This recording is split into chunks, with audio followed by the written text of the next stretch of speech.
just snuck into this place to play a little bit of Splinter Cell on my Game Boy Advance, and I gotta say, very impressed by the game. I think they've done a fantastic job of bringing the console version onto this little Game Boy Advance cartridge. Obviously, it's not a full 3D replication of what you're going to get on the Xbox or the PlayStation 2 or the GameCube, but they've done a very good job of nailing the storyline and the vibe of Splinter Cell and getting able to play Sam Fisher as he infiltrates all these different sort of establishments and does all the objectives that he has to do to complete the missions in the game.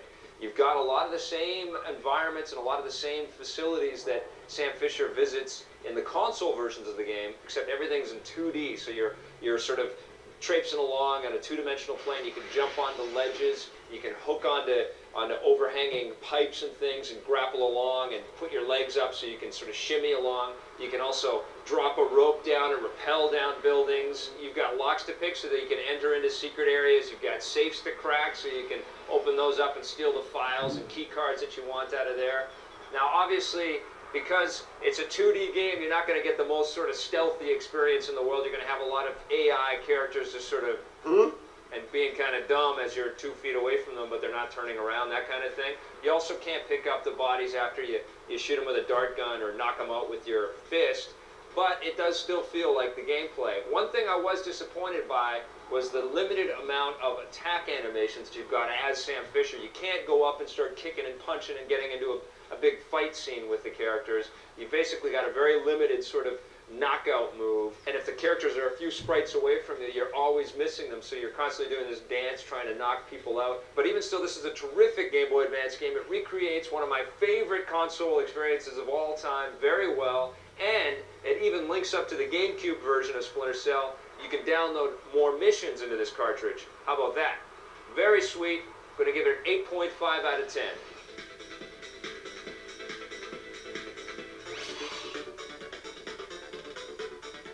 Alright, we're back and we're going to talk about a high concept in video games. This one is called Def Jam Vendetta from EA Sports Big for the GameCube.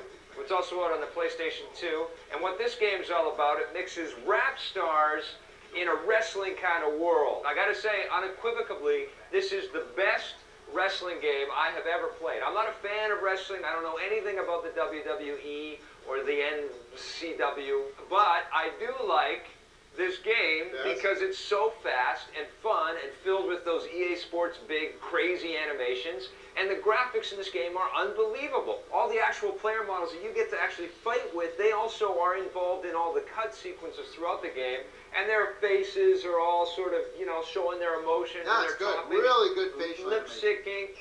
Man, I knew you wouldn't let me down. Not after everything we've been through together, right? I know, my life's a disaster, so sue me. All right, this is it. Now just remember, you lose, I'm taking a dirt nap. The best part of the game is you have to go in, fight the rap star, and steal his fly Gucci. You do get the girls. You get to steal That's the the object girlfriend. of the game, though. You actually get girlfriend fights as the bonus as well, so you can actually earn girlfriend cards. It's a little bit misogynist and a little sexist. There's like 1,500 moves in there. It's not quite real time like a Tekken type game, but it's a lot faster, a lot more intuitive, much simpler to play, much more rewarding. Lots of little extras in there. You know, another great part in the game, Yeah. is when you collect the Benjamins to get the bling bling. You know what I'm saying? For shizzle, man.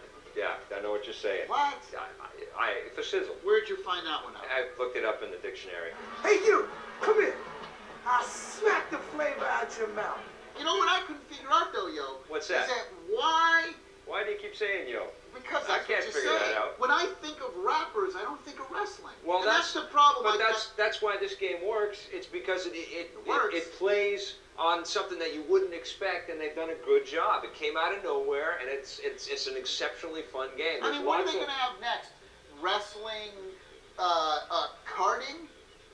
Yeah, actually, there's the WWE karting game. All that this wrestling thing means is that there's a bunch of different fighting styles. There's ridiculous animation, and you can have 4 people playing at the same time. I was surprised by how much I enjoyed this game. I'm going to give it 8.5 out of 10. I do admit it's a great game. They got some good modes in there, but it just didn't stick with me, the whole licensed idea. I got to give it a 6.5.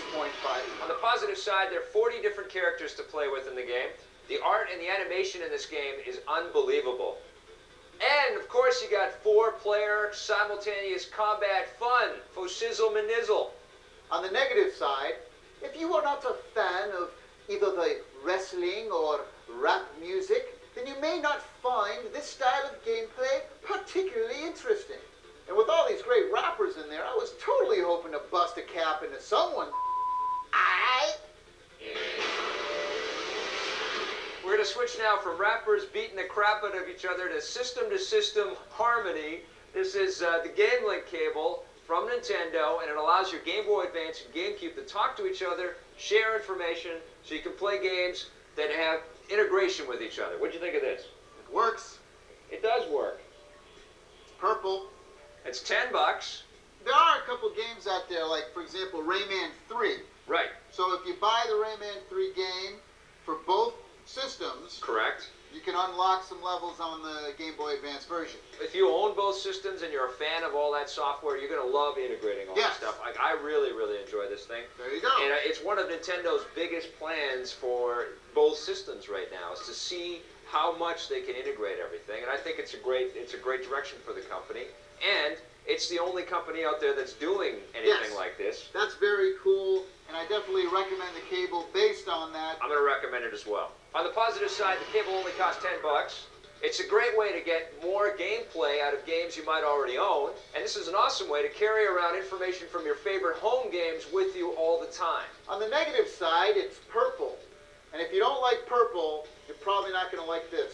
Stick around. We're going to take a look at Zone of Enders 2 for the PlayStation 2 after this. 2222.